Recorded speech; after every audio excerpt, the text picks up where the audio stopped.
മേടപ്പുലരിയിൽ കണി കണ്ടുണരുവാൻ വണ്ടൂർ അമ്പലപ്പടി സ്വദേശി മുരിങ്ങത്ത് ഹരിഹരന്റെ കൃഷിയിടത്തിൽ കണിവെള്ളരി വിളവെടുപ്പ് തുടങ്ങി.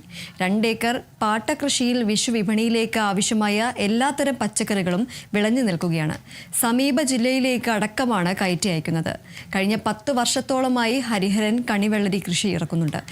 ഒരു തവണ പോലും മുടക്ക് മുതൽ ഹരിഹരന് തിരികെ ലഭിച്ചിട്ടില്ല. ഇത്തവണ വേനൽ മഴ കുറവായതും വന്യമൃഗശല്യം കാര്യമായി ഇല്ലാത്തതും കൃഷിക്ക് അനുകൂലമാണ്. എല്ലാം കൊണ്ടും ഇത്തവണ കൃഷി ലാഭകരമാകും എന്നതാണ് ഹരിഹരന്റെ കണക്കുകൂട്ടൽ. ഇത്തവണ മൾച്ചിങ് കൃഷി രീതി പരീക്ഷിച്ചാണ് നേട്ടമായത്. തണ്ണിമത്തനടക്കം ഇത്തവണ 3 ഏക്കറിലാണ് കൃഷി. പച്ചക്കറികളും വിളവെടുപ്പിന് പാകമായിട്ടുണ്ട്.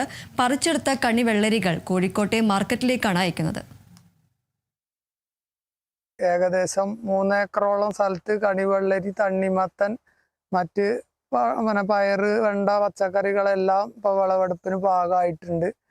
ഈ പ്രാവശ്യം ഇപ്പോൾ കഴിഞ്ഞ പ്രാവശ്യം നമുക്ക് മഴ ചതിച്ചതുകൊണ്ട് കുറേ നഷ്ടം വന്നു. ആ നഷ്ടവും കൂടി ഈ പ്രാവശ്യം ഇപ്പം മഴ നമുക്ക് വല്ലാതെ മഴ വന്ന് ബാധിച്ചിട്ടില്ല. മറ്റുള്ള സ്ഥലങ്ങളിലൊക്കെ പെയ്തു പോയാൽ നമുക്ക് മഴ കൊണ്ട് ശല്യം ഉണ്ടായിട്ടില്ല. അതുകൊണ്ട് നല്ല മികച്ച വിളവ് ലഭിച്ചിട്ടുണ്ട്. ഇനിയിപ്പോൾ മാർക്കറ്റും കൂടി അതേപോലെ കിട്ടിക്കഴിഞ്ഞാൽ നമുക്ക് ഈ പ്രാവശ്യത്തെ കൃഷി വൻ ലാഭമായിട്ട് മാറും.